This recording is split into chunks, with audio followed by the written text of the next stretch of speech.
4 Lions అనేటువంటివి. ఇలా capital అంటే ఏంటి అంటే జంతువు ఆకారపు బొమ్మ. కాలం అంటే ఏంటి అంటే నిలువుగా నిలబెట్టినటువంటి ఒక పిల్లర్ అనేటువంటిది. దీనికోసం ఆయన 2 రకాలైనటువంటి రాళ్ళను ఉపయోగించాడు. ఒకటేమో ఎర్రని ఇసుక రాయి, రెడ్ శాండ్ స్టోన్ అనేటువంటిది. రెండోది బఫ్ కలర్, గోధుమ రంగు ఇసుక రాయి అనేటువంటిది, బఫ్ కలర్ శాండ్ స్టోన్ అనేటువంటిది. 2 రకాలైనటువంటి రాళ్ళను ఉపయోగించాడు. ఆ ఢిల్లీ పరిసర ప్రాంతాల్లో నుంచి ఈ రకాలైనటువంటి రాళ్ళను తీసుకొచ్చి వాటిని ఈ స్తంభ శాసనాల్లాగా చెక్కించాడు. ఎవరు అంటే అశోకుడు అనేటువంటి వ్యక్తి. దానితో పాటు వీళ్ళ యొక్క ఆర్ట్ ఎక్కడ కనిపిస్తుంది అంటే అశోకుడు మరియు ఆయన యొక్క మనవడు నిర్మించినటువంటి కేవ్ ఎడిక్స్ లో కూడా దొరుకుతుంది. మరి అశోకుడు బారాబరా అనేటువంటి ఒక గుహాలయ శాస్త్రాన్ని వేయించాడు. అక్కడ మొత్తం ఎన్ని గుహలను నిర్మించాడు? 4 గుహలను నిర్మించాడు. ఈయన యొక్క మనవడైనటువంటి దశరథుడు ఎన్ని గుహలను నిర్మించాడు? 3. మొత్తం ఈ 7 గుహలు ఎక్కడున్నాయి? బారాబరా, బీహార్లోని బారాబరా అనేటువంటి ప్రాంతంలో ఉన్నాయి. ఇవి కూడా ఎవరి యొక్క ఆర్ట్కు సంబంధించినవి అంటే మౌర్యుల యొక్క ఆర్ట్ ఆర్కిటెక్చర్ అనగానే మీరు దేని గురించి రాయాలి? వీళ్ళ యొక్క శాసనాల గురించి. శాసనాలు అంటే మెయిన్గా ఆర్ట్ కనిపించేది ఏ శాసనంలో? స్తంభ శాసనాల గురించి రాయాలి.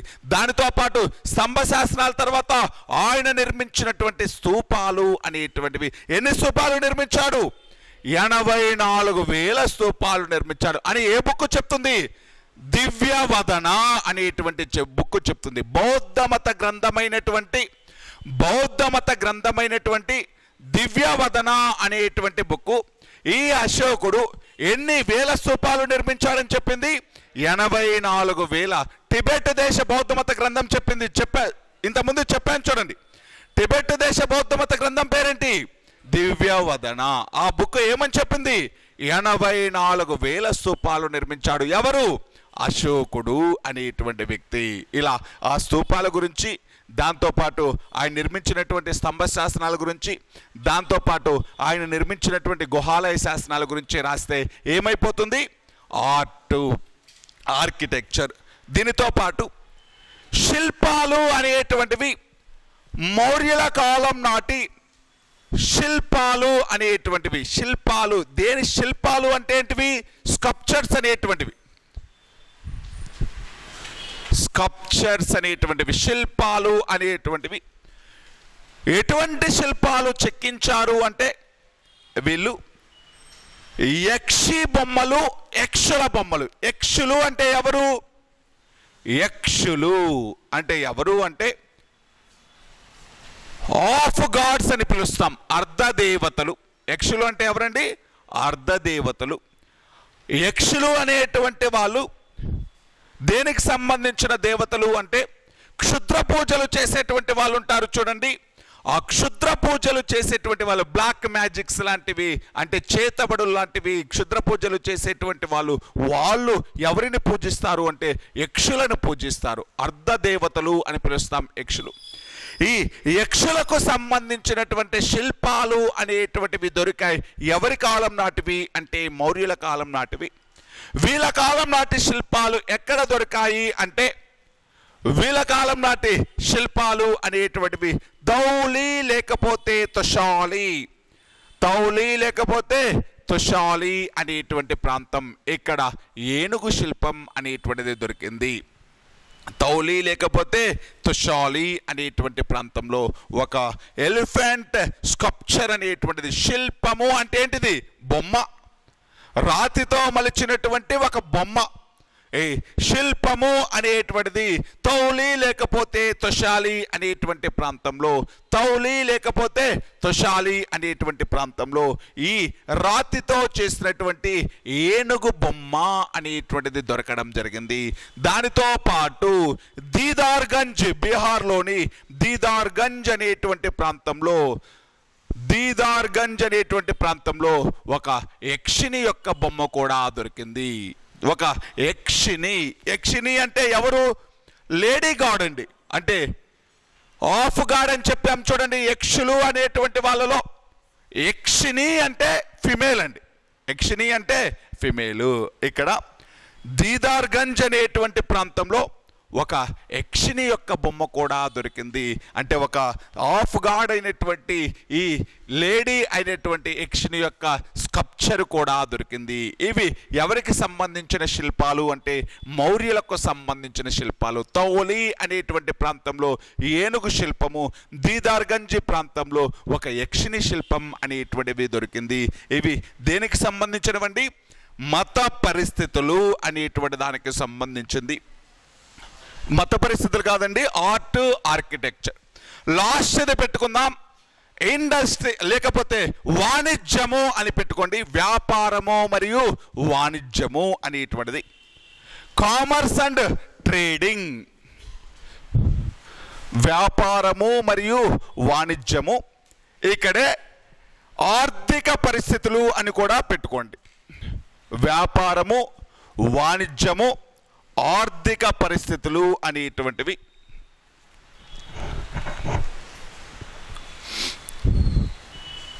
వీళ్ళ వ్యాపారము, కామర్స్ అండ్ ట్రేడింగ్ గురించి తెలిపేటువంటి బుక్స్ ఏంటి? గ్రీకు రచయితలు రాసినటువంటి బుక్స్. స్ట్రాబో అనేటువంటి వ్యక్తి, ప్లూటార్క్ అనేటువంటి వ్యక్తి, జస్టిన్ అనేటువంటి వ్యక్తి, స్ట్రాబో, ప్లూటార్క్, జస్టిన్, ప్లీనీ అనేటువంటి వాళ్ళు, ఇటువంటి వాళ్ళు రాసినటువంటి బుక్స్ ద్వారా మౌర్యుల కాలం నాటి కామర్స్ గురించి, ట్రేడింగ్ గురించి ఇన్ఫర్మేషన్ అనేటువంటిది దొరుకుతుంది. మౌర్యుల కాలం నాటి వర్తక వ్యాపారాల గురించి గ్రీకు, రోమన్ రచయితలు రాసినటువంటి బుక్స్ ద్వారా తెలుస్తుంది. స్ట్రాబో, ప్లూటార్క్, జస్టిన్ వీళ్ళందరూ కూడా ఏ దేశానికి సంబంధించిన వాళ్ళు? గ్రీకు దేశానికి సంబంధించిన వాళ్ళు. ప్లీనీ అనేటువంటి వ్యక్తి ఏ దేశానికి సంబంధించిన వ్యక్తి? రోమ్ అంటే ఇటలీ దేశానికి సంబంధించినటువంటి వ్యక్తి. ఈ గ్రీకో రోమన్ ఆథర్స్ రాసినటువంటి బుక్స్ ద్వారా ఈ మౌర్యుల యొక్క కామర్సు మరియు ట్రేడింగ్ గురించి, వ్యాపారము, వర్తక సంబంధాల గురించి మనకు ఇన్ఫర్మేషన్ అనేటువంటిది దొరుకుతుంది. మౌర్యుల కాలంలో దేశీయంగా వ్యాపారం జరిగింది, దానితో పాటు ఇంటర్నేషనల్ ట్రేడింగ్ అనేటువంటిది జరిగింది. మరి ఈ దేశీయ వ్యాపారము, ఇంటర్నేషనల్ వ్యాపారము అనేటువంటి దానికి మీడియం ఆఫ్ ఎక్స్చేంజ్ లాగా వీళ్ళు వేటిని ఉపయోగించారు? కాయిన్స్ను ఉపయోగించారు. కాయినేజ్ సిస్టమ్ అనేటువంటి దాన్ని ఉపయోగించారు. వీళ్ళు ప్రధానంగా ఉపయోగించినటువంటి కాయిన్ పేరేంటండి? పానా అనేటువంటిది. ఇది ఏ కాయిన్ అని చెప్పాను? సిల్వర్ కాయిన్, వెండి కాయిన్ ఉపయోగించడం జరిగింది. పానా అనేటువంటి వెండి నాణాన్ని ఉపయోగించడం జరిగింది. నాణాలు అనేటువంటివి వీళ్ళు వేయించినటువంటి ఈ కాయిన్స్ని ఏమని పిలిచాం? పంచ్-మార్క్డ్ కాయిన్స్, విద్దంక నాణాలు అని పిలవడం జరిగింది. పంచ్-మార్క్డ్ కాయిన్స్, విద్దంక నాణాలు అని పిలవడం జరిగింది. మరి వీళ్ళ కాలంలో ప్రధానంగా దేనిని ఎక్స్పోర్ట్ చేశారు అంటే, వీళ్ళ కాలంలో ప్రధానంగా దేనిని ఎక్స్పోర్ట్ చేశారు అంటే స్పైసెస్ అనేటువంటివి, సుగంధ ద్రవ్యాలు అనేటువంటివి. స్పైసెస్తో పాటు టెక్స్టైల్స్ అనేటువంటివి, టెక్స్టైల్స్లో కూడా కాటన్ టెక్స్టైల్స్ అనేటువంటివి. ప్రధానంగా సుగంధ ద్రవ్యాలు అనేటువంటివి, దానితో పాటు నూలు వస్త్రాలు అనేటువంటివి, కాటన్ టెక్స్టైల్స్ అనేటువంటివి, దానితో పాటు గోల్డ్ అనేటువంటిది, బంగారము అనేటువంటిది. స్పైసెస్, టెక్స్టైల్స్, గోల్డ్ లేకపోతే డైమండ్స్, బంగారము మరియు వజ్రాలు అనేటువంటివి. బంగారము మరియు వజ్రాలు, spices, cotton textiles, gold, diamonds అనేటువంటివి ప్రధానంగా ఎగుమతులు చేసేటువంటి వాళ్ళు, ఎక్స్పోర్ట్స్ అనేటువంటివి చేసేటువంటి వాళ్ళు. దానితో పాటు ప్రధానంగా వేటిని ఇంపోర్ట్ చేసుకునేటువంటి వాళ్ళు అంటే సిల్క్ టెక్స్టైల్స్, పట్టు వస్త్రాలు అనేటువంటివి. సిల్క్ టెక్స్టైల్స్, పట్టు వస్త్రాలు అనేటువంటివి దిగుమతి చేసుకునేవాళ్ళు. దీనితో పాటు మందు అంటే సారాయి లాంటిది, అంటే లిక్కర్ అండి, మద్యము అనేటువంటి దాన్ని మద్యము అనేటువంటి దాన్ని, సిల్క్ టెక్స్టైల్స్ని, మద్యము అనేటువంటి దాన్ని, దానితో పాటు అత్తి పండ్లు,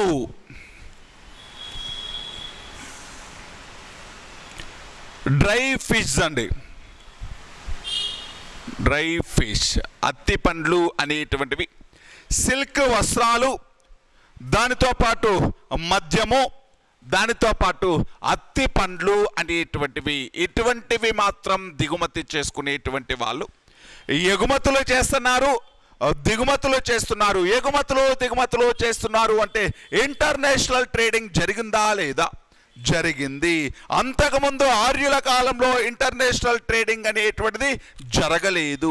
మళ్ళీ మౌర్యుల కాలంలో ఇంటర్నేషనల్ ట్రేడింగ్ అనేటువంటిది జరిగింది. విదేశాలతో వ్యాపారం అనేటువంటిది చేయడం జరిగింది. ఈ విదేశాలతో ఎక్స్పోర్టు ఇంపోర్టు ట్రేడింగ్లో పార్టిసిపేట్ చేశారు. ఈ ట్రేడింగ్ గురించి, ఈ రవాణా మార్గాల గురించి, వీళ్ళ కాలంలో ఉండేటువంటి రేవు పట్టణాల గురించి మనకు ఎవరు ఇన్ఫర్మేషన్ ఇస్తున్నారు అంటే గ్రీకో రోమన్ రచయితలు రాసినటువంటి బుక్స్ ద్వారా. మరి వీళ్ళ కాలంలో విదేశీ వ్యాపారం అనేటువంటిది పోర్టుల ద్వారా జరిగింది. అంటే పోర్టుల ద్వారా అంటే రేవు పట్టణాల ద్వారా జరిగింది. మరి ఈ కాలంలో విదేశీ వ్యాపారం ఏ రేవు పట్టణాల ద్వారా జరిగింది, ఏ పోర్టుల ద్వారా జరిగింది అంటే, ఒకటి సోపారా అనేటువంటి రేవు పట్టణం. సోపారా అనేటువంటిది మహారాష్ట్రలో ఉంటుందండి. సోపారా అనేటువంటి రేవు పట్టణం. నెక్స్ట్ ఇది బ్రోచ్ అనేటువంటి రేవు పట్టణం. బ్రోచ్, అప్పట్లో దీనినే బరుకచ్చం అని పిలిచేటువంటి వాళ్ళు. బ్రోచ్ అంటే అప్పట్లో ఏమని పిలిచేవాళ్ళండి? బరుకచ్చం. బ్రోచ్ లేకపోతే బరుకచ్చం అనేటువంటిది గుజరాత్ రాష్ట్రంలో ఉండేటువంటి రేవు పట్టణం.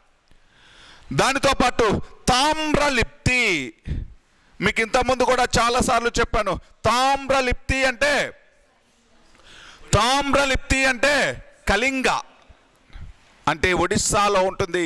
తామ్రలిప్తి అనేటువంటిది కళింగ ప్రాంతంలో ఉండేటువంటిది. దానితో పాటు మసులా లేకపోతే మైసోలియా, మసులా లేకపోతే మైసోలియా అనేటువంటిది మచిలీపట్నం. మసులా లేకపోతే మైసోలియా అనేటువంటిది మచిలీపట్నం. అంటే విదేశీ వ్యాపారం అనేటువంటిది రేవు పట్టణాల ద్వారా జరిగేటువంటిది. ఆ రేవు పట్టణాలు ప్రధానంగా తామ్రలిప్తి, మసులా లేకపోతే మైసోలియా, సోపారా, బ్రోచ్ అనేటువంటి. సోపారా, బ్రోచ్ అనేటువంటివి ఎటు సైడ్ ఉన్నాయి? వెస్టర్న్ సైడ్లో ఉన్నాయి. ఇటువైపు తామ్రలిప్తి, మసులా అనేటువంటివి ఎటు సైడ్ ఉన్నాయి? ఈస్టర్న్. తూర్పు దేశాలతో వ్యాపారం చేయడం కోసమేమో ఈ రేవు పట్టణాలు, పశ్చిమ దేశాలతో వ్యాపారం చేయడం కోసమేమో ఈ రేవు పట్టణాలను ఉపయోగించారు. ఇలా ఈ పోర్టుల ద్వారా విదేశీ వ్యాపారం అనేటువంటిది చేసేటువంటి వాళ్ళు. ఈ విదేశీ వ్యాపారంలో ఎక్స్పోర్టులు ఇంపోర్టులు అనేటువంటివి కూడా చేసేవాళ్ళు ఎవరు అంటే మౌర్యులు అనేటువంటి వాళ్ళు. వీళ్ళ యొక్క కాయిన్స్ని ఏమని పిలిచాం? పానా అని పిలవడం జరిగింది. కాయిన్స్ని ఏమని పిలిచాము అంటే పానా అని పిలవడం జరిగింది. యాక్చువల్గా కొన్ని రకాలైనటువంటి ఇండస్ట్రీస్ అనేటువంటివి రాజుల యొక్క గుత్తాధిపత్యంలో ఉండేటివి. ఇంకా ఎవరు కూడా వాటికి సంబంధించినటువంటి వ్యాపారం చేయడానికి లేదు. మరి రాజుల యొక్క గుత్తాధిపత్యంలో ఏ శాఖలు ఉండేటివి అంటే మైన్స్ అనేటువంటివి కంప్లీట్గా ఎవరి కంట్రోల్లో ఉండేటివి అంటే రాజు కంట్రోల్లోనే ఉండేవి. రాజు తప్ప ఇంకా గనుల వ్యాపారం అనేటువంటిది ఎవరు చేయడానికి లేదు. దానితో పాటు వెపన్స్ అనేటువంటివి, ఆయుధాల తయారీ, ఆయుధాల అమ్మడం అనేటువంటివి కూడా ఎవరి ఆధ్వర్యంలో జరుగుతాయి అంటే ప్రభుత్వ ఆధ్వర్యంలో, రాజు ఆధ్వర్యంలోనే జరుగుతాయి. గనులు అనేటువంటిది పూర్తిగా రాజుకు సంబంధించినటువంటిది. ఆయుధాల తయారీ చేయడం, ఆయుధాలు అమ్మడం అనేటువంటిది పూర్తిగా ప్రభుత్వ ఆధ్వర్యంలోనే ఉంటుంది. గనులకు సంబంధించింది, మైన్స్కి సంబంధించింది, ఖనిజాలకు సంబంధించినది. గనులు, ఖనిజాలు అనేటువంటివి, దానితో పాటు ఆయుధ పరిశ్రమ అనేటువంటిది పూర్తిగా ఎవరి చేతుల్లో ఉంటుంది అంటే రాజు చేతుల్లోనే ఉంటుంది. పూర్తిగా ఎవరి చేతుల్లో ఉంటుందండి? రాజు చేతుల్లోనే ఉంటుంది. ఇలా విదేశీ వ్యాపారం అనేటువంటిది చేసేటువంటి వాళ్ళు ఆర్థిక వ్యవస్థ అనేటువంటిది అంటే ఆర్థిక వ్యవస్థ అనేటువంటిది బాగా అభివృద్ధి చెందినటువంటి ఆర్థిక వ్యవస్థ లాగానే ఉండేది. ప్రజలు అనేటువంటి వాళ్ళు నామినల్ లైఫ్ని అంటే సాధారణ జీవితాన్ని బాగానే గడిపారు. ఎవరి కాలంలో అంటే మౌర్యుల కాలంలో. ఇది ఎవరికి సంబంధించింది అంటే వాళ్ళకు సంబంధించినటువంటి ఎక్స్పోర్టులు, ఇంపోర్టులు, ఇండస్ట్రీస్కి సంబంధించింది, పరిశ్రమలు, లేకపోతే ఎగుమతులు, దిగుమతులు, విదేశీ వ్యాపారానికి సంబంధించింది. దీనితోటి ఏ టాపిక్ అయిపోయింది? మౌర్యన్స్. మౌర్యుల కాలంలో సివిల్ కోర్టుల్ని ఏమని పిలిచాం? ధర్మస్య. క్రిమినల్ కోర్టుల్ని ఏమని పిలిచాం? కంటక శోధన అని పిలిచాం. వీళ్ళ పరిపాలనకు ప్రధాన ఆధారమైనటువంటి బుక్కు అర్థశాస్త్రం. ఎవరు రాశారు? కౌటిల్యుడు అనేటువంటి వ్యక్తి అర్థశాస్త్రం. ఇంకొక వీళ్ళ పరిపాలన గురించి తెలుసుకోవడానికి ఇంకొక ఆధారమైనటువంటి బుక్కు ఇండికా. ఎవరు రాశారు? తామ్రలిప్తి అనేటువంటిది భారతదేశానికి ఇటువైపు ఉండేటువంటి రేవు పట్టణం ఈస్టర్న్ సైడ్ ఒడిస్సాలో ఉంటుంది. కళింగ రేవు పట్టణం, కళింగనే తామ్రలిప్తి అని పిలిచేటువంటి వాళ్ళు. కళింగ యుద్ధం ఏ సంవత్సరం జరిగింది? 261. కళింగ యుద్ధం గురించి, సరిహద్దు రాజుల గురించి ఎవరు ఇన్ఫర్మేషన్ ఇస్తున్నారు? అశోకుడు వేయించినటువంటి 13వ శిలాశాసనం అనేటువంటిది. 13వ శిలాశాసనం. మరి భారతదేశం యొక్క అఫీషియల్ ఎంబ్లమ్ అయినటువంటి 4 లైన్స్ క్యాపిటల్ని ఎక్కడి నుంచి అడాప్ట్ చేసుకున్నాం? సారనాథ్ స్తూపం లేకపోతే సారనాథ్ అనేటువంటి స్తంభంపై నుంచి అడాప్ట్ చేసుకోవడం జరిగింది. సారనాథ్ స్తంభశాసనం నుంచి అడాప్ట్ చేసుకోవడం జరిగింది.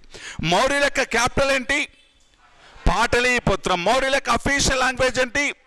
ప్రాకృతం అనేటువంటిది. మౌర్యుల గురించి తెలిపేటువంటి ప్రధానమైనటువంటి బుక్స్ కౌటిల్యుడు రాసిన అర్థశాస్త్రం, ఇండికా, బౌద్ధ మత గ్రంథాలు అనేటువంటివి, ముద్ర రాక్షసం అనేటువంటి బుక్కు. దానితో పాటు ముద్ర రాక్షసంతో పాటు కొంతమంది చైనా దేశం నుంచి వచ్చినటువంటి విదేశీ యాత్రికులు రాసినటువంటి బుక్స్. దీనితోటి మనకు మౌర్యన్స్ అనేటువంటి ఒక పెద్ద చాప్టర్ అయిపోయింది.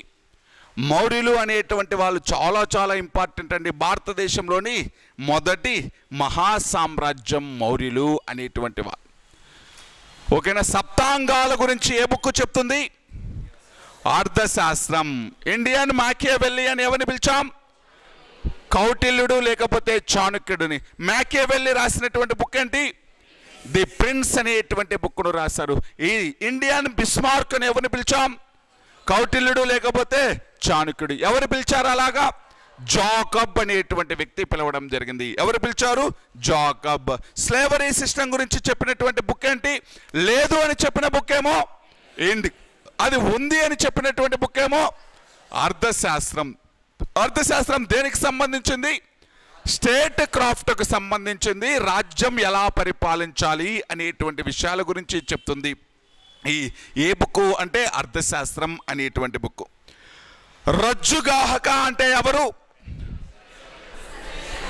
రజ్జుగాహక మీన్స్ సర్వేయర్స్ అని చెప్పాం. రజ్జుగాహక అంటే ల్యాండ్ను సర్వే చేసి శిస్తుని ఇంపోజ్ చేసేటువంటి వాళ్ళు, శిస్తు ఎంత ఉండాలి అని నిర్ణయించేటువంటి వాళ్ళు. మౌర్యుల కాలంలో పన్నుల వ్యవస్థ గురించి చెప్పేటువంటి శాసనం రుమ్మిండై స్తంభ శాసనం. ఎంత పన్నును ఇంపోజ్ చేసేటువంటి వాళ్ళు? సాధారణంగా 1/4 to 1/6. కానీ ఈ లుంబిని వనం ప్రాంత ప్రజలు ఎంత పన్ను చెల్లిస్తే చాలన్నాడు? 1/8 చెల్లిస్తే చాలు అన్నాడు. జైన అశోకుడు ఎవరు? సంప్రతి. జైన అశోకుడు ఎవరు? సంప్రతి. ధర్మ మహామాత్య అనేటువంటి వాళ్ళు ప్రభుత్వ ఉద్యోగులు. ఎవరు అపాయింట్ చేశారు?